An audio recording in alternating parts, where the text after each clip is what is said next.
majtama'a qaumun fi baitin min buyutillah yatluna kitaballah wa yatadarasunahu fima bainahum illa nazalat alaihimus sakinah wa ghasyiyatuhumur rahmah wa haffat bihimul malaikah wa dzakarahumullahu fiman indah. Tidaklah suatu kaum duduk di salah satu rumah Allah membaca ayat-ayat Allah dan sama-sama mempelajarinya kecuali turun kepada mereka as-sakinah, ketentraman dan kenyamanan. Wa ghasyiyatuhumur rahmah, dan mereka diliputi pula oleh rahmat, kasih sayang dari Allah Subhanahu wa taala. Wa haffat bihimul malaikah, dan mereka pun dikelilingi oleh para malaikat, karena malaikat suka majlis-majlis zikir dan ilmu. Wa dzakarahumullahu fiman indah, dan Allah akan banggakan sebut-sebut mereka di kalangan malaikat-malaikat yang ada di sisinya, di masyarakat atas. Mudah-mudahan kita termasuk yang sering disebut-sebut di sisi Allah di kalangan para malaikat, dan di akhir majlis ini mudah-mudahan kita pula mendapatkan seperti yang tersebut dalam hadis qudsi, qumu maghfuran lakum, silahkan berangkat meninggalkan majlis ini dalam keadaan diampuni dosa-dosa kalian. Assalamualaikum warahmatullahi wabarakatuh. Innal hamdalillah nahmaduhu wa nasta'inuhu wa nastahdihi wa nastaghfiruhu wa natubu ilayh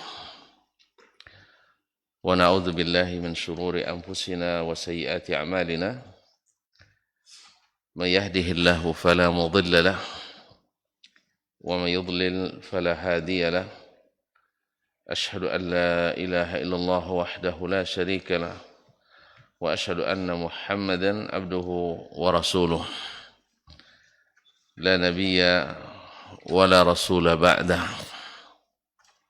Ya ayyuhalladzina amanu taqullaha haqqa tuqatih wa la tamutunna illa wa antum muslimun. Ya ayyuhan nas ittaqu rabbakum alladhi khalaqakum min nafsin wahidah wa khalaqa minha zawjaha wa batha minhuma rijalan katsiran wa nisaa wattaqullaha alladhi tasaaluna bihi wal arham innallaha kana 'alaykum raqiba. Ya ayyuhalladzina amanu taqullaha wa qulu qawlan sadida yuslih lakum a'malakum wa yaghfir lakum dhunubakum wa man yuti'illaha wa rasulahu faqad faza fawzan 'azima.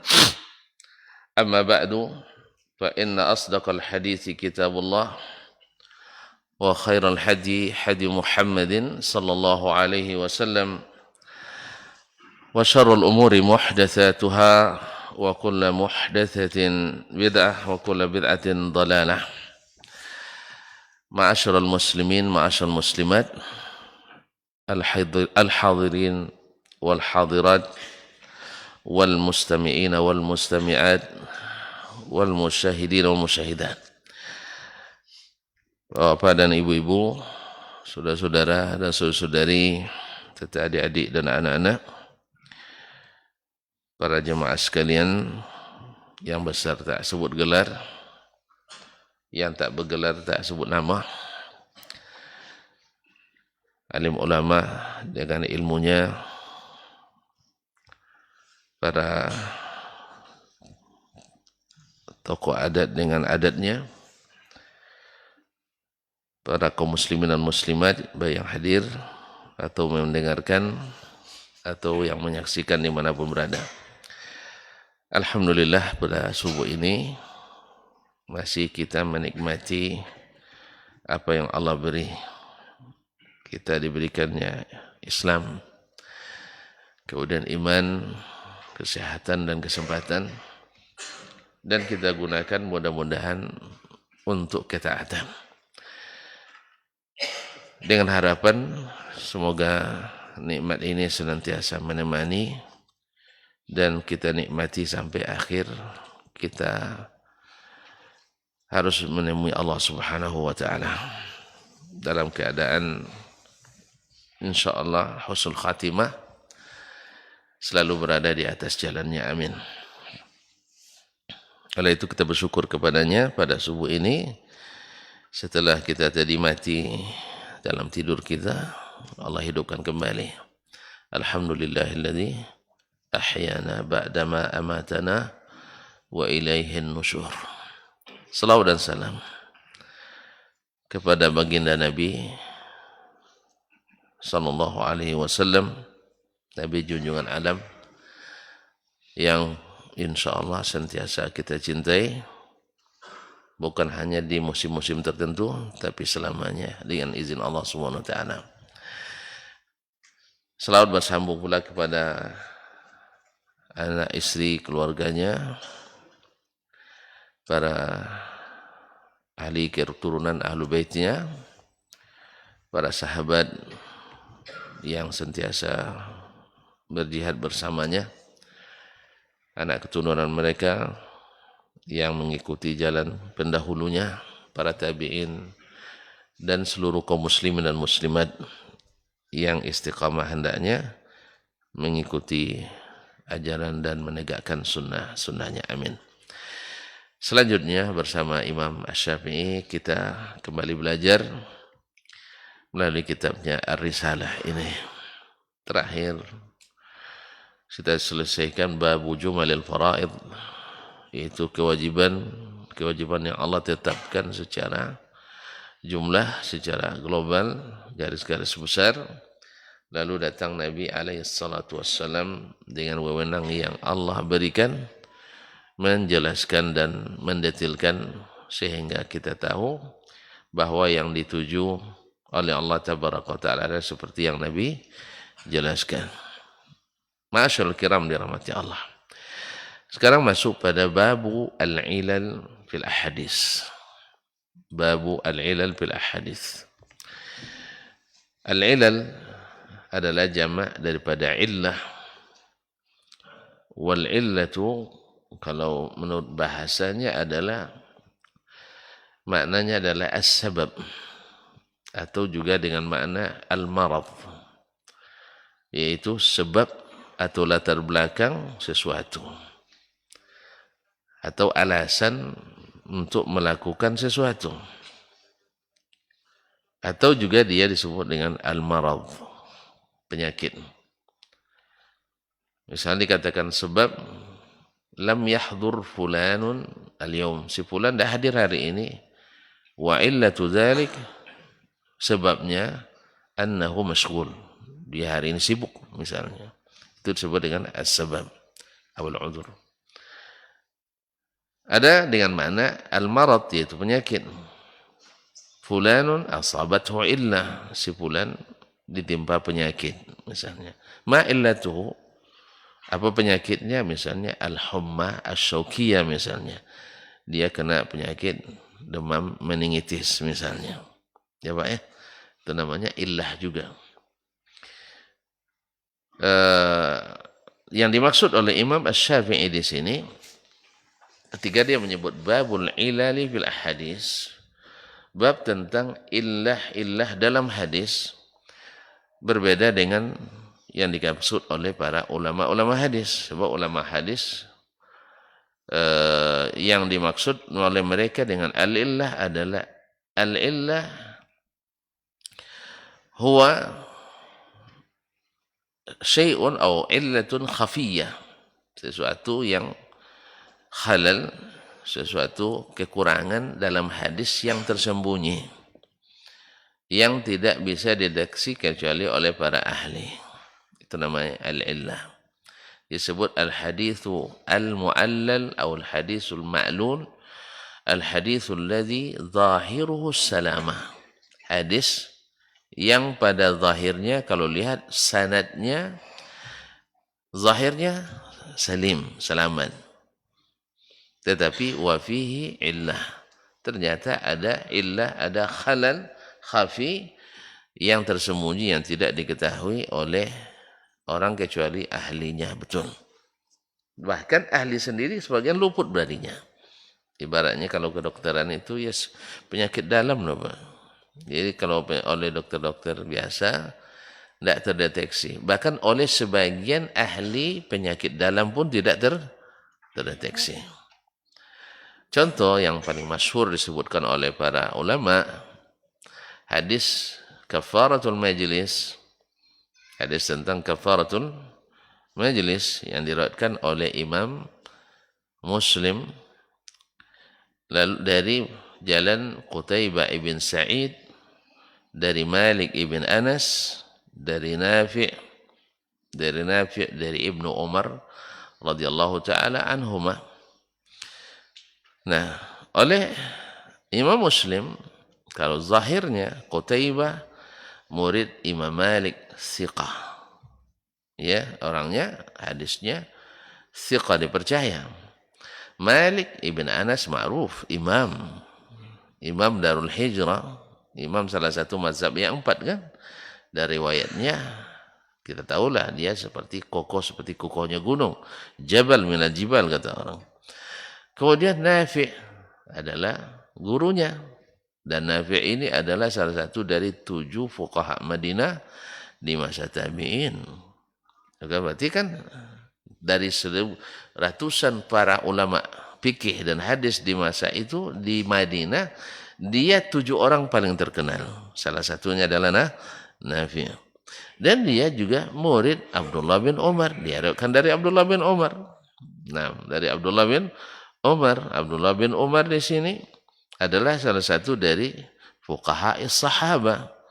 Satu dari 7 sahabat yang paling banyak meriwayatkan hadis dari Nabi sallallahu alaihi wasallam.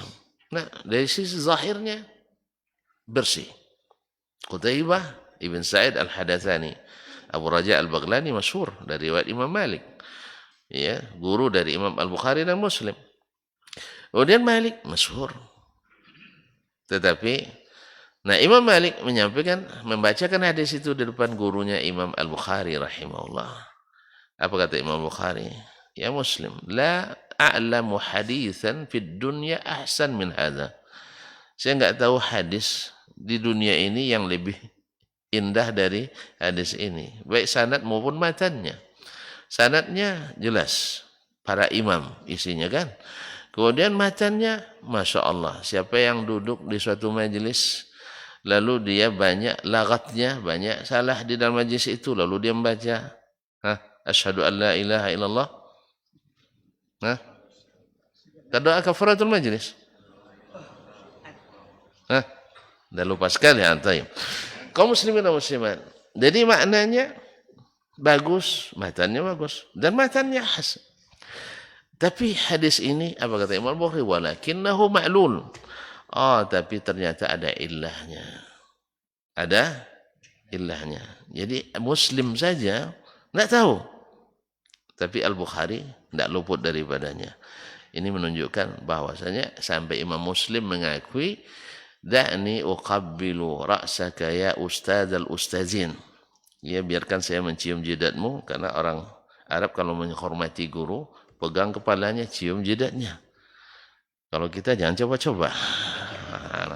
Ya, ini orang kita yang coba-coba pegang kepala guru. Sembarang aja kepala guru dipegangnya kan itu kan. Ini beda. Ya, kaum muslimin dan muslimat dirahmati Allah. Jadi dicium jidatnya oleh Imam Muslim, ya tabibal hadis, wahai dokternya hadis. Karena imam sekalian Muslim ndak dia di situ. Kalau orang kitanya ndak tahu dia, enggak dia di situ kan, tapi Imam Al-Bukhari tahu. Akhirnya di sinilah orang mengatakan, bukan ini saja, banyak kasusnya, tapi di antara orang mendahulukan Imam Al-Bukhari daripada Imam Muslim. Di samping kitabnya juga seperti itu. Apa ilahnya? Akhirnya Imam Muslim merengek, dia tunjukkan kepada saya, di mana ilah saya tidak tahu sampai sekarang. Lalu Imam Al-Bukhari menyebutkan hadatsana Abdullah ibn Maslama ibn Qa'nab al-Qa'nabi. Wa fulan disebutkan wa Abdullah ibn Wahab, ya. Wa Ibnu Bukir wa ghairu, disebutkan beberapa perawi dari murid Imam Malik. Murid Imam Malik meriwayatkan hadis yang sama. Tapi bedanya, qala hadatsana Malik an Yahya bin Ayyub, dari Yahya ibn Ayyub an-Nafi' an Ibnu Umar. Dari Yahya bin Ayyub dari Nafi' dari Ibnu Umar. ternyata Imam Malik di hadis ini, walaupun dia terkenal meriwayatkan hadis dari Nafi', tapi hadis ini diriwayatkan melalui orang lain yang juga sebenarnya thiqah. Dari sisi matan tidak ada masalah, cuma dari sisi jalan ada masalah. Jadi orang jalan yang ditempuh jalan biasa. Nah, makanya kalau belajar ilmu ilal nanti, salah satu penyebab seseorang rawi itu tersalah karena menempuh jalur biasa. Ternyata ada razia. Ternyata ada razia. Makanya orang-orang yang koneksinya kuat, dia tahu di mana saja titik razia. Kan tidak semua orang dapat ya. Rawi mungkin tahu dia titik mana. Kalau kami tidak tahu. Nah, karena koneksinya jaringannya yang cukup lebih kuat dari yang lain. Ini contohnya ya, sebagai contoh. Jadi banyak orang ketangkap karena masuk jalan biasa. Ternyata di sini waktu itu jalannya tidak biasa. Jelas? Ini maksudnya al-illah, dimaksud al-illah oleh para ahli hadis. Tapi Imam Asy-Syafi'i di sini, walaupun dia bicara tentang al-ilal fil ahadis, bukan itu yang dia maksudkan. Dan dia maksudkan adalah al-ilalu dari sisi fikih dan usul fikih. Karena kitabnya ini walaupun disebut juga sebagai kitab usul hadis, tapi dia ke usul fiqh aqrab. Dia kepada usul fikih lebih dekat. Wallahu alam. Tersebutlah Imam Asy-Syafi'i sebagai pencetus ilmu usul fikih dan juga usul hadis. Dan beliau usul fikih yang dia cetuskan tidak terpisah jauh dari usul hadis. Makanya di dalam kitabnya ini usul fikih aslinya ahli sunnah itu adalah ini. Nah, kemudian banyak usul fikih ditulis oleh ulama belakangan, sebagiannya bercampur dengan teori-teori ilmu kalam. Ya, sebagiannya, semuanya Pak. Nanti Bapak bakar pula buku-buku orang itu jangan. Nah, sebagiannya. Oleh sebab itu makanya kenapa kita pilih membaca kitab Imam Syafi'i ini dulu. Walaupun banyak guru saya tidak sepakat. Ya, kok kamu pilih kitab Imam Asy-Syafi'i? Saya jawab aja sambil berseloroh, ana Syafi'iyyun ma hayitu wa in amut fawasiyati linnais tashaffa'u.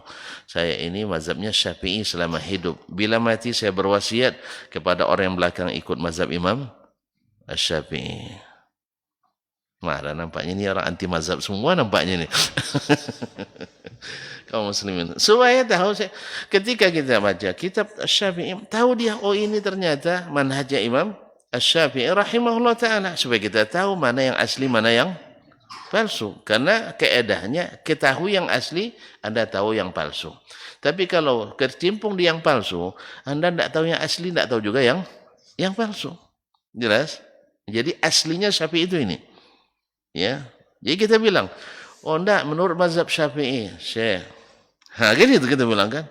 Ini subhanallah kawan-kawan di Bangkinang, bapak-bapak tua-tua pula tuh. Masalah semangatnya Ustaz. Selesai nanti kita ngaji kitab ini, kita belajar katanya. Al-Um. 10 jilid. Ini aja entah kapan-kapan selesainya. Padahal di sana kita belajarnya sekali sebulan. Di sini 4 hari sebulan. 5 kali kadang-kadang kan tidak selesai. Tapi tak apa, saya pertimbangkan juga, tak ada masalah. Saya pun ingin belajar juga bersama tuan-tuan. Ya, asal tuan-tuan setia, saya akan setia juga. Sebab saya belajar suka sama-sama, tidak suka sendiri. Ya, sendiri cepat ngantuk. Ya, kalau ramai-ramai tuan-tuan cepat ngantuk nampak. Ya, kaum muslimin. Jadi maksud oleh Imam Asy-Syafi'i rahimahullah di sini adalah al-illah allati hiya sabab, yaitu yang menjadi sebab. Sebab apa?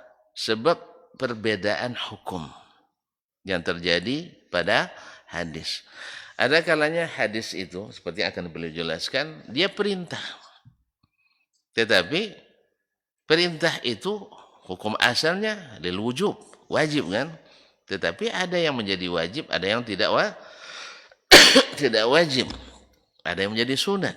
Demikian juga larangan. Larangan asalnya adalah yufidut tahrim. Tapi ada pula kadang-kadang dilarang tapi tidak dikatakan haram. Kadang dalam satu hadis Ya, satu hadis sebagiannya disebut wajib, sebagiannya disebut tidak wajib. Ya Pak ya, misalnya hadis tentang hak muslim terhadap muslim yang lain. Ada yang wajib, ada yang sunat. Ada yang wajib, ada yang sunat. Oleh sebab itu, maka Imam Asy-Syafi'i rahimahullah ingin menjelaskan karena banyak pertanyaan dari murid atau dari yang lain. Kenapa kalian kadang hadis sama-sama perintah tapi kalian katakan kadang perintah yufidul wujub, kadang yufidu bahkan lil ikhtiyar, kadang hanya buat memilih antara dikerjakan silakan, tak kerjakan pun tak apa-apa. Jelas? Nah, qala rahimahullah taala. Ini yang dimaksud oleh Imam Syafi'i di sini. Qala Syafi'i. Masya Allah, Rabi sebut nama aja sama guru ya. Nah, kaum muslimin dan muslimat dirahmati Allah. Ini kan ditulisan. Kalau depannya ya Syekhana Al-Karim, Syekhana Al-Jalil, Syekhana Al-Ghali. Kan beda ditulisan dengan ini. Kadang-kadang juga sebagian di awal kan sudah disebutkannya. Di awal kita biasanya perawi sudah sebutkan. Qala al-imam al-allama, ya, imam al-allama al-faqih al-muhaddis dan seterusnya. Jadi dalam tinggal sebut nama lagi.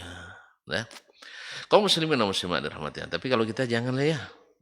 Ya, jangan ya kita sebut qala al-imam Asy-Syafi'i rahimahullah. Berkata Imam Asy-Syafi'i rahimahullah. Dia tidak sebut rahimahullah karena waktu itu dia masih hidup. Ya kan? Nah, kalau kita kan tidak dapat juga kita pahala ketika kita ucapkan rahimahullah dijawab oleh malaikat. Hah? Amin walaka mithluh. Semoga Allah kabulkan dan kamu dapat seperti itu pula. Kalau berkali-kali kita ucapkan rahimahullah, insya Allah berkali-kali diaminkan oleh malaikat dan kita dapat doanya. Oleh sebab itu jangan lupa.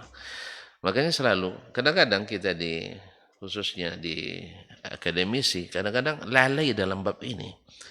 Kenapa? Kan itu aja kok repot. Kan itu masalahnya, gitu aja kok repot. Lagipun nanti kalau sempat 100 kali bilang rahimahullah berapa waktu yang terbuang katanya. Kan itu. Jadi penghematan waktu sampai sallallahu alaihi wasallam jadi saw. Gitu radhiyallahu anhu jadi RA. Nah, pas dibaca oleh Mbak Google gitulah jadinya Mbak Gel. Iya kan dia bacanya Allah SWT katanya. Enggak pernah tonton dengar itu? Ya, Allah SWT, Nabi Muhammad SAW katanya. Jadi seolah kita membaca Bernard Shaw. Allah musta'an. Jadi kalau kita tidak ada SAW, tidak ada SWT, tapi adalah sallallahu alaihi wasallam. Kemudian subhanahu wa ta'ala. Tidak ada RH, rahimahullah. Tidak ada RA radhiyallahu kecuali ada tapi radhiyallahu anhu. Karena RA enggak tahu malaikat itu apa arti RA kan? Iya kan? Kenapa yang diamankan? Jangan-jangan maksudnya RA Raden Ajeng katakan. Raden Ajeng bukan rahimahullah taala. Nah. Qala Asy-Syafi'i rahimahullah, qala li qailun. Berkata kepadaku seseorang yang berkata. Tapi terjemahannya kalau seorang yang berkata kan rancu nanti kan. Seseorang berkata kepadaku atau bertanya. Fa inna najidu minal ahadithi an Rasulillah sallallahu alaihi wasallam ahaditha fil Qur'ani mithluha nassa. Sesungguhnya kami mendapatkan, ini berarti yang bertanya ini orang penuntut ilmu juga kan. Kami dapatkan di antara hadis-hadis yang diriwayatkan dari Rasulullah sallallahu alaihi wasallam ahaditha fil Qur'ani mithluha nassa. Kami dapatkan hadis-hadis yang persis sama dengan yang ada dalam Al-Quran secara nas, secara tekstual. Taib wa ukhra fil Qur'ani mithluha jumlah. Dan ada pula hadis-hadis lain dalam Al-Quran isinya secara global. Tidak persis seperti dalam hadis. Hadis lebih detail. Wa fil ahadithi minha akthara mimma fil Quran. Dan dalam hadis-hadis diantaranya lebih banyak dari apa yang terdapat dalam Al-Quran hukumnya tadi. Wa ukhra laysa minha syai'un fil Quran. Tapi banyak pula dan ada pula yang di antara hadis itu mengandung hukum atau sesuatu yang tidak terdapat sedikit pun dalam Al-Quran. Udah berapa macam tuh? Udah berapa macam? 3. 1, secara tekstual sama. 2, secara global sama tapi di hadis lebih detail. Yang ketiga, sama sekali tidak ada terdapat kecuali dalam hadis. Masya Allah. Dah selesai, dah paham tuh. 6. Wa ukhra mutafiqatun. Aslinya muttafiqatun dalam bahasa Bani Tamim atau Bani Tamim bisa dibaca dengan mutafiqatun. Ya aslinya tak itu muttafiqatun. Artinya karena waw asalnya itu kan wafaqa aslinya, wafaqa aslinya kemudian tambah jadi ifta'ala. Akhirnya karena berat tafaqa berat enggak? Mana yang berat? Ittafaqa atau iutafaqa? Iutafaqa lebih berat ya, apalagi yang tidak bergigi. Nah, tapi gigi bapak masih masya Allah, masih rapi masya Allah. Kaum muslimin usah iutafaqa lebih berat. Sehingga orang Arab biasanya kalau berat dia huruf-huruf yang dekat kadang-kadang dilebur sehingga menjadi ittafaqa. Ittafaqa.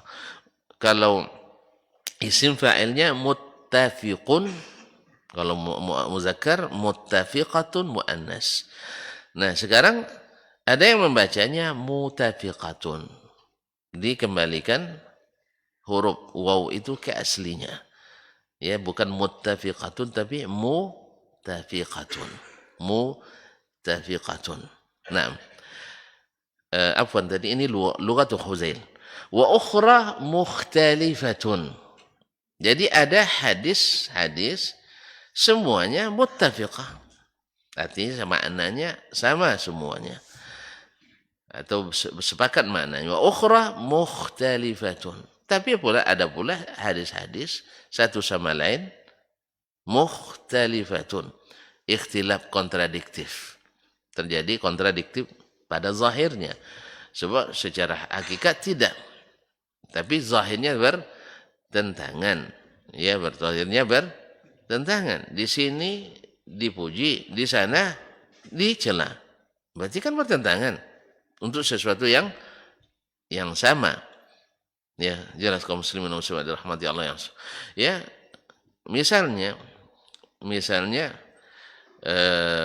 di satu sisi tidak dibolehkan, di sisi lain dibolehkan. Misalnya ke pasar, boleh apa enggak? Boleh. Hah? Boleh. Nabi ke pasar enggak? Ke pasar. Tapi Nabi bilang, aswa'ul biqa atau abghadul biqa ila Allah al-aswaq. Tempat yang paling buruk atau tempat yang paling dibenci Allah adalah apa? Pasar. Kan seolah-olah tidak boleh masuk pasar, di tempat paling buruk. Jelas? Nah, tetapi Nabi pernah ke pasar? Bukan pernah lagi, sering. Ya, sering. Sampai didebat pula oleh orang-orang yang tidak beriman padanya. Apa pula, kalau Nabi kok ke pasar mainnya, kata gitu kan? Sama. Iya kan, kita aja sekarang kan, kalau tengok dai, misalnya masuk satu lingkungan, masa benar Ahlus Sunnah. Kalau Ahlus Sunnah kok masuknya ke situ kan, gitu kan? Paham enggak? Sering kan? Perlu terus terang. Enggak, ini. Jadi kadang-kadang dijadikan ukuran kalau dia nabi kok masuk pasar. Jelas? Padahal pasar, kaum muslimin dan muslimat dirahmati Allah, padahal pasar kan disebut sebagai tempat terburuk. Sampai-sampai ada yang mengatakan ketika hadis ini disebutkan, ada orang yang semangat beragamanya tinggi tapi ilmunya kurang. Ketika dibacakan oleh seorang ustaz hadis ini bahwa tempat terburuk itu adalah pasar, apa katanya? Ini hadis ustaz yang bikin umat Islam terbelakang katanya. Umat Islam terbelakang secara ekonomi. Apa sebab? Dia semangat Islamnya tinggi, ilmunya kurang. Itu yang masalahnya. Orang semangat tak berilmu, lalu ikut bicara dalam masalah ilmu tuh, akhirnya kacau. Lalu dijawab oleh Ustaz, Pak, hadis ini dulu Nabi yang katakan. Jelas? Nabi yang katakan. Dan dia sahih. Apakah Nabi terbelakang secara ekonomi? Tidak. Ini hadis juga dibaca dulu oleh Utsman bin Affan. Sah? Baik. Apakah Utsman terbelakang secara ekonomi? Tidak. Jelas? Kemudian Abdurrahman bin Auf, Abu Bakar Siddiq radhiyallahu anhu. Berhenti mereka ke pasar? Berhenti mereka ke pasar? Enggak. Oleh sebab itu tonton jangan berhenti ke pasar. Enggak. Marah istri nanti. Nah, kamu apalagi yang cari ini ya. Jadi maksud Nabi SAW, pasar itu rentan untuk melakukan maksiat. Berjualan, orang kan nak cari untung. Kalau kurang iman, akhirnya mengurangi timbangan. Ya kan? Mengurangi timbangan. Atau tidak jujur menyampaikan keadaan barang yang dijual.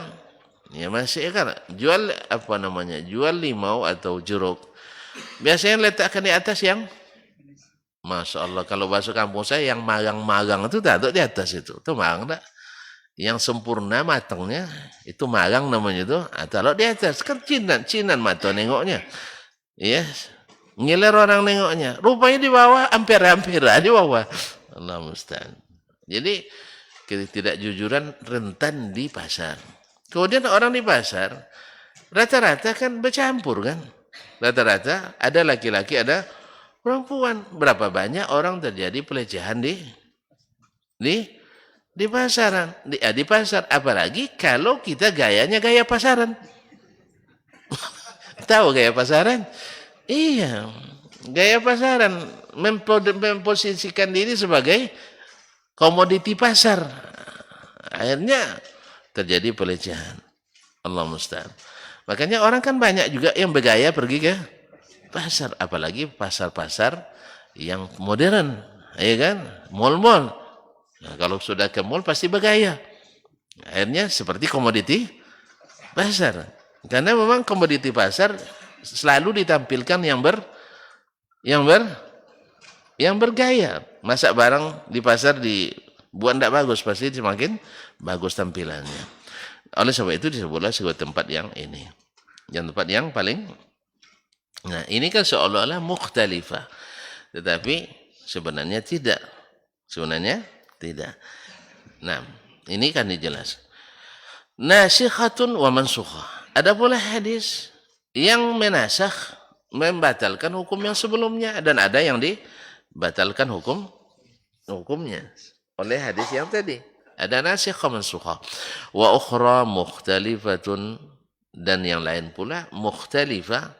Laisa fiha dilalatun ala nasikhin wala mansukh.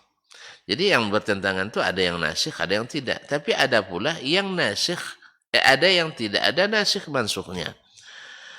Wa ukhra fiha nahyun li Rasulillah sallallahu alaihi wasallam. Yang lain ada larangan dari Rasulullah sallallahu alaihi wasallam dalam hadis itu. Fataqulun, lalu kalian katakan, dia kan mengatakan, para ulama mengatakan, manahanu haram. Yang dilarang itu hukumnya haram. Wa ukhra li Rasulillah sallallahu alaihi wasallam fiha nahyun.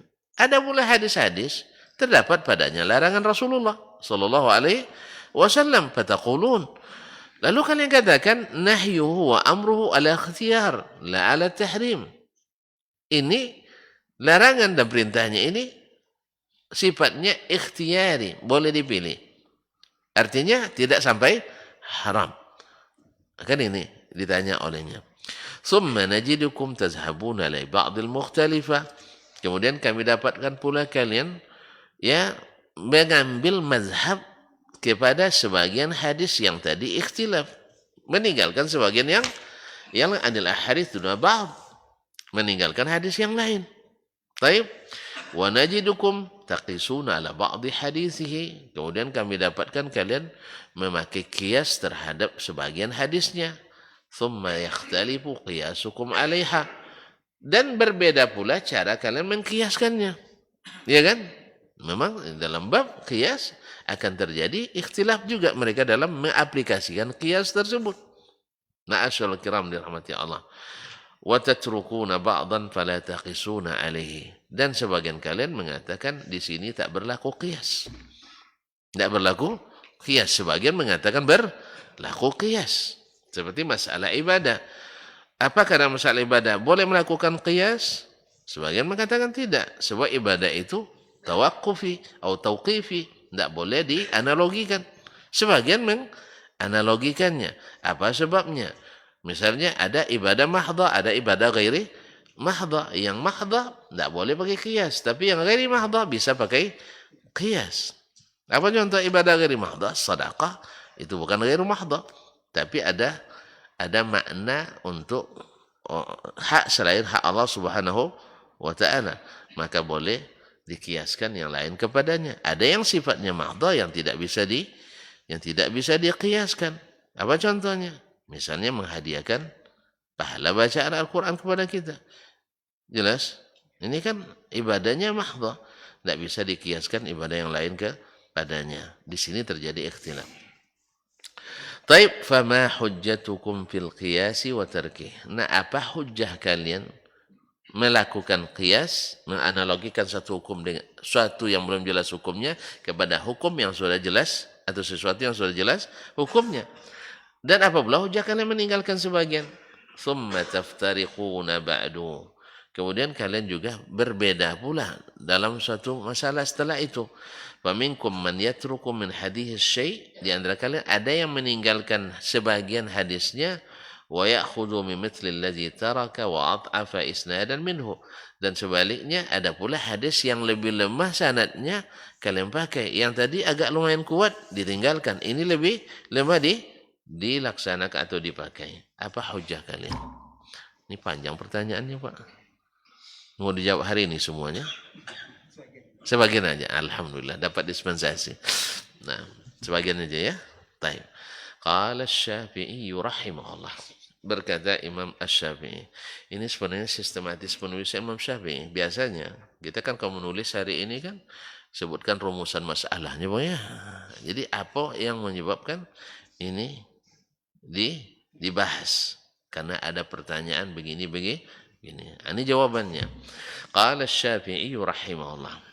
Berkata Imam Asy-Syafi'i rahimahullah, faqultu lahu, saya jawab kepadanya, kullu ma sanna Rasulullah sallallahu alaihi wasallam ma'a kitabillah min sunnatin fahiya muwafiqatun kitaballahi fin nassi bimithlih. Semua sunnah yang disunnahkan oleh Rasulullah sallallahu alaihi wasallam, fahiya muwafiqatun, maka dia muwafiqah, bersesuaian, kitab Allah fin nassi bimithlih, ya sesuaian dengan kitab Allah bila dalam Al-Quran disebutkan secara tekstual sama dengannya. Kalau itu tidak ada masalah lagi. Bahwasanya dalam Al-Quran disebutkan secara tekstual hukumnya dan itu sama dengan apa yang dalam sunnah Nabi Sallallahu Alaihi Wasallam, seperti yang kemarin-kemarin nih. Masih ingat diantaranya hurrimat alaikum ummahatukum. Seperti itu pula yang ada dalam sunnah Nabi Sallallahu Alaihi Wasallam. Ini nas. Atau ayat mawaris kemarin. Yusikumullahu fi auladikum lidzakari mithlu hadzil unthayaini. Ini detail dalam Al-Quran dan datang sunnah seperti itu pula. Baik. Wa fil jumlati bitabyin anillah. Adapun yang tersebut dalam Al-Quran tidak secara tekstual detail, tetapi secara garis besar global, mujmal. Nah, datang sunnah bitabyin anillah. Sunnah di sini posisinya adalah menerangkan apa yang datang dari Allah. Disebutkan secara mujmal, lalu datang sunnah memperjelas apa yang dimaksudkan. Wat-tabyinu yakunu aktsara tafsiran minal jumlah. Tentu saja yang namanya keterangan pasti lebih panjang daripada yang diterangkan. Ya kan? Yang di penerangnya tentu lebih panjang daripada yang diterangkan. Ini matannya, lalu ada keterangan, tentu memerlukan waktu atau kata yang lebih panjang daripadanya. Oleh sebab itu hadisnya lebih banyak daripada ayatnya. Maka mana yang banyak ayat atau hadis? Mana yang banyak ayat Quran atau hadis Nabi? Iya. Hah? Lebih banyak hadis. Makanya jangan marah kalau disebut sebentar-bentar hadis, sebentar hadis. Gitu kan? Ya memang hadis itu keterangannya. Oleh sebab itu, makanya Ahlus Sunnah nyaman dia mendengar sunnah. Ya. Tapi sebagian ahli sunnah ngaku pula asli ahli sunnah marah-marah disebut sunnah. Sunnah katanya. Subhanallah, kalau memang cinta pada sunnah, masa kok marah disebut sunnah? Dia saja yang sunnah, yang lain tidak gitu. Bukan semuanya harus masuk sunnah. Cuma buktikan saja. Iya, Anda lakukan apa saja sekecil apapun.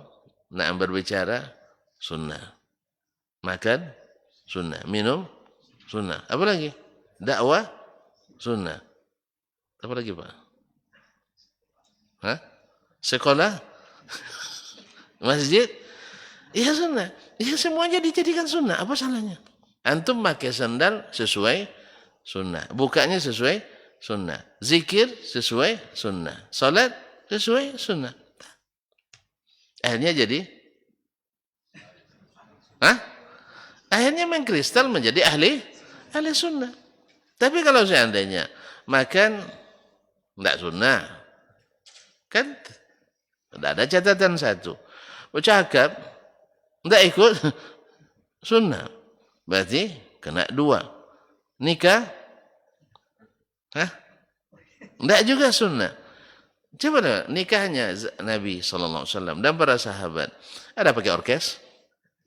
Tidak kan? Berarti kalau antum pakai orkes, jangan marah, tidak sunnah. Iya. Apa ya Pak? Walimahnya tidak sunnahnya. Iya jelas, memang tidak sunnah. Jelas ya? Ada. Boleh wanita nari depan bapak-bapak ini? Hah? Serba salah aja. Kalau gadis yang menari, tidak berkedip matanya. Ya kan? Kalau ibu-ibu yang sudah berbadan, iya berbadan, menari dicemooh pula. Tidak ada baiknya. Paham tak? Cobalah nanti sekali, tapi jangan lama-lama ya. Kalau sempat yang menyanyi itu gadis atau yang masih cantik, berdosa enggak? Dosa enggak? Mata itu tak mau? Enggak mau berkedip. Astagfirullah. Astagfirullah ya kan? Itu baru lihatnya, belum lagi mendengarnya.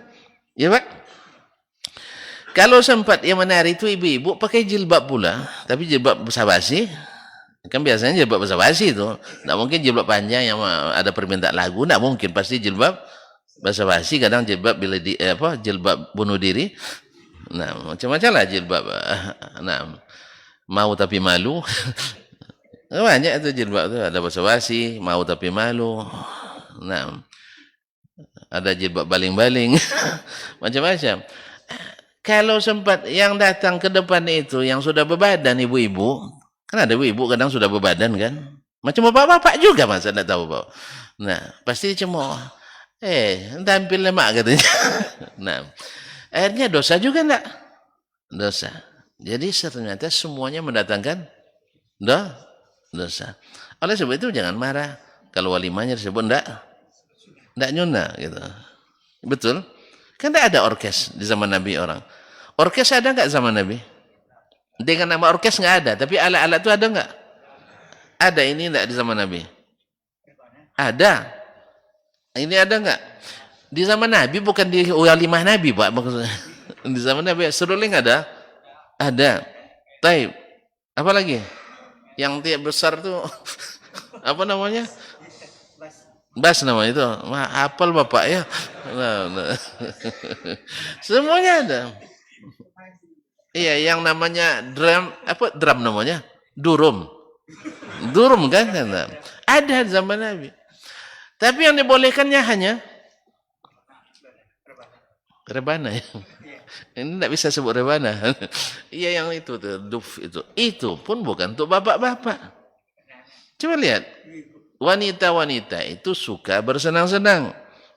Di waktu-waktu seperti ini makanya diizinkan untuk kaum wanita.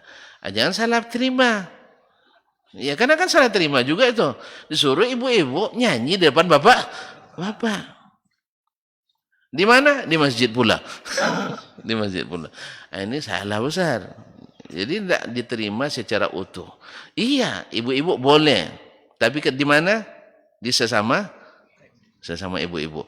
Nah, kalau antum buat rebana nanti, lalu di depan bapak-bapak di Masjid Zaid bin Sabit, misalnya, jangan salah kalau dibilang itu tidak sunnah. Karena memang menyalahi sunnah. Oleh sebab itu, milik sunnah itu milik semua kita. Nak sebut mobilnya mobil sunnah silakan. Ya, sendalnya sendal sunnah silakan. Asal sesuai, tidak ada masalah.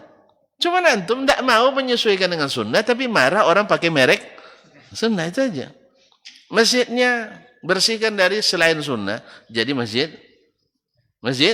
sunnah. Kajiannya jangan masukkan yang non sunnah, akhirnya jadi kajian sunnah. Tapi kalau campur-campur sunnah dengan non sunnah, akhirnya yang dominan non sunnahnya. Pasti yang dominan non sunnahnya. Kaum muslimin muslimat. Misalnya orang khawarij. Kenal khawarij? Kenal? Takut dibilang kenal ya. Orang khawarij penyelewengannya ya mungkin lebih banyak dari sebagian kita Ahlussunnah. Kita lebih banyak daripada mereka. Mereka kaum muslimin takutnya pada Allah lebih dari rata-rata kita. Bacaan Qur'annya lebih hebat daripada rata-rata kita. Salatnya lebih khusyuk dari rata-rata kita. Tidak percaya tuh? Nak diadu? Mutu berani diadu? Hah? Ya Syekh, ngangguk atau menggeleng? Tidak percaya? Tidak dia, makanya minta menggeleng atau ngangguk gitu. Kalau tidak percaya, saya tunjukkan. Kalau percaya, tinggal ngangguk aja. Hah? Percaya apa tidak? Nabi yang bilang, bukan saya. Kan Nabi bilang, tahqiruna salatakum ila salatihim. Kalian merasa minder bandingkan salat kalian dengan salat mereka. Jelas kaum muslimin, zikirnya lebih kencang sampai Ali bin Abi Thalib. Ketika ditanya, apakah mereka orang munafik? Katanya justru orang munafik sikit zikir. Mereka ahli zikrullah. Cuman satu yang membuat mereka menyimpang. Apa itu? Mengafirkan orang yang berdosa besar. Dah selesai masalah. Menjadi ahli sunnah atau menjadi ahli bid'ah? Hah? Khawarij, ahli sunnah apa ahli bid'ah? Non sunnah, oke lah non sunnah. Bapak takut bilang bid'ah tayo. Ahli non sunnah.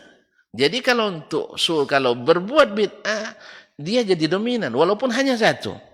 Betullah kata Abdullah bin Abbas radhiyallahu taala anhuma, idza uhyat bid'atun matat sunanun. Bila satu bid'ah dihidupkan, mati banyak sunnah. Jadi sunnah salat malamnya, sunnah puasa sunatnya, bahkan puasa Daudnya, menghafal Qur'annya, tertimbun oleh bid'ah yang satu itu. Apa itu? Membolehkan, mengafirkan orang yang berbuat dosa besar. Sehingga mereka menghalalkan darah kaum muslimin. Berat enggak? Berat enggak? Jadi hafalan Qur'annya, sholat malamnya, puasa sunatnya, puasa Daudnya, hapus gara-gara ini. Apa sebab? Menyimpang dari jalan sunnah. Jelas? Ya Pak? Jelas tuh? Maka hati-hati. Jadi, tentu saja ini penyimpangan dalam bab keyakinan. Dan oleh sebab itu keyakinan selalu membentuk aliran. Tapi kayak perbedaan amaliyah tidak membentuk aliran. Alhamdulillah antara kunut subuh dengan tidak kunut subuh ini antara ahli sunnah saja di kalangan salaf ada perbedaan. Kenal Hasan Basri? Imam Al-Hasan Basri? Iya kenal kan? Imam ahli sunnah apa tidak? Ahli sunnah dia termasuk yang mengatakan dianjurkan kunut subuh. Itu nak Pak keluarkan? Hah? Enggak. Jelas kaum muslimin. Ya terlepas dari mana yang rajih, mana yang tidak. Jelas tak? Ya kalau harus sempat nanti Ustaz Dasman di kunut subuh nanti jangan keluarkan tak. Itu masuk saya. Nak lah boba Ustaz rupanya katanya. Tidak. Amalia seperti ini tidak menjadikan kita keluar dari ahli sunnah. Jelas? Termasuk nanti maulidan Pak misalnya. Sempat peringatan maulid sekali misalnya. Mengeluarkan apa tidak? Woi. Ini tidak masuk. Ini masuknya bab keijtihad. Ijtihad baik dari sisi asal masalah. Kalau awal kan sepakat kita tidak sunnah. Dah jelas ya. Taib. Bapak jadi pegawai di situ. Disuruh oleh ketua oleh kepala badan. Bapak jadi ketua panitia. Gimana? Tanyalah dulu diri ketika masih aktif gitu, bukan setelah pensiun. Pensiun semua apa berani ngomong. Saya ketika masih aktif pasti akan nanya ke Ustadz. Banyak Ustadz Bapak tanya nanti itu. Yang satu bilang, Bapak keluar dari situ. Pak, Ustadz, terus belanja saya Bapak Ustadz yang kasih. Kan itu lagi kan. Panjang ceritanya. Akhirnya tanya sama Ustadz. Mudah-mudahan Ustadz Dasman agak lebih apalah.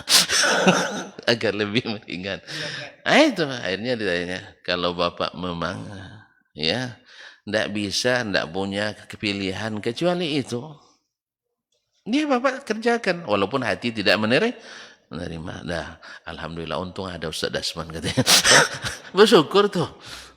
Kalau sempat, ya tidak ada seperti Ustaz Dasman, misal, semuanya Bapak harus keluar. Yang TNI keluar dari TNI, yang polisi keluar dari polisi. Nah, gimana kira-kira? Awalnya mulai nak jinak-jinak ngaji, besok anda payah hidup gara-gara ngaji ini katanya. Jadi ada fatwa.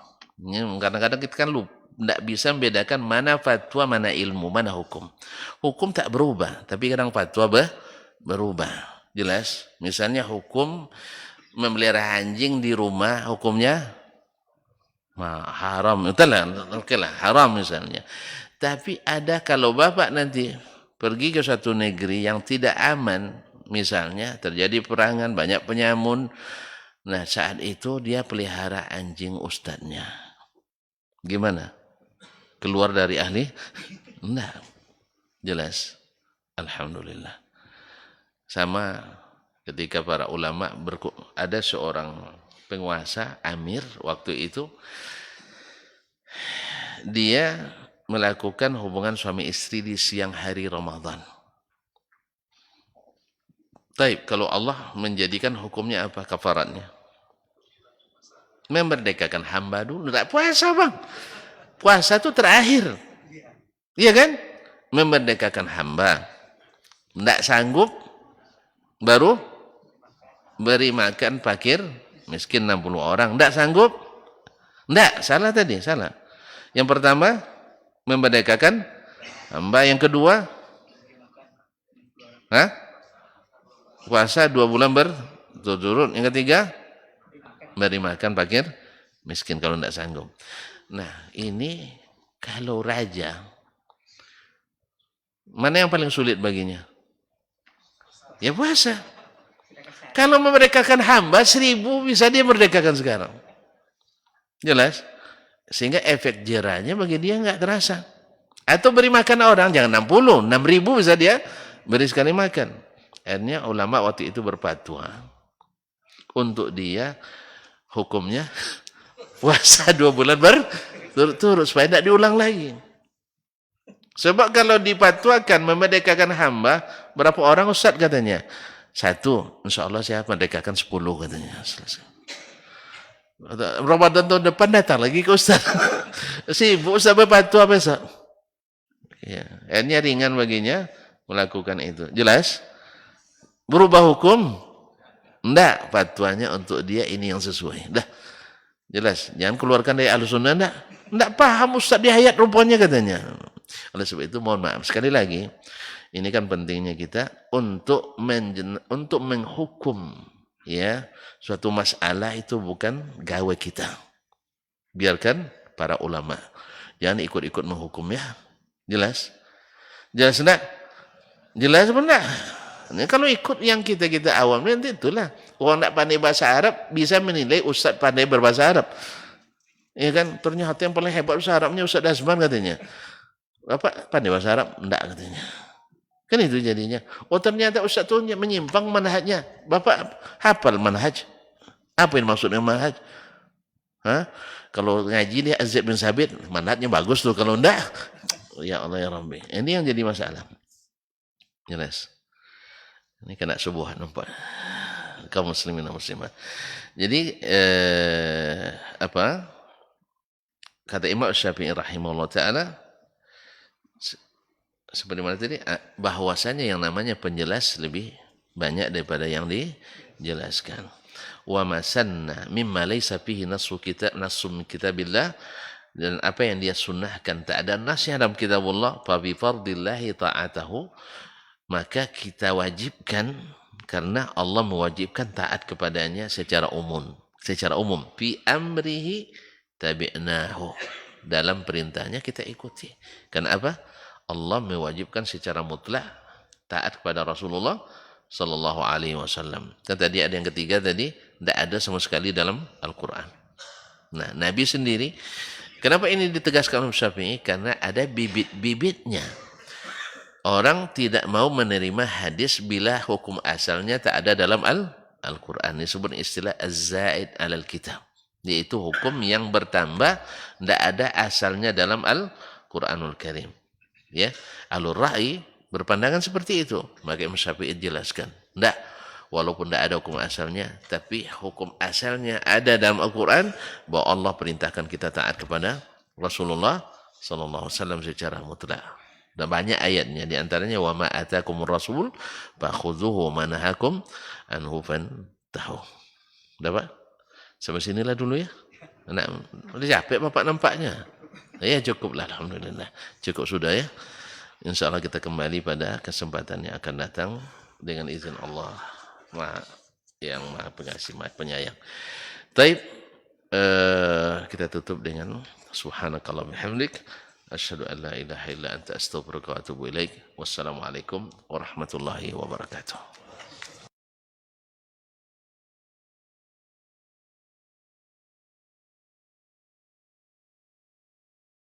Majtama'a qaumun fi baitin min buyutillah yatluna kitaballah wa yatadarasunahu fima bainahum illa nazalat alaihimus sakinah wa ghasyiyatuhumur rahmah wa haffat bihimul malaikah wa dzakarahumullahu fiman indah.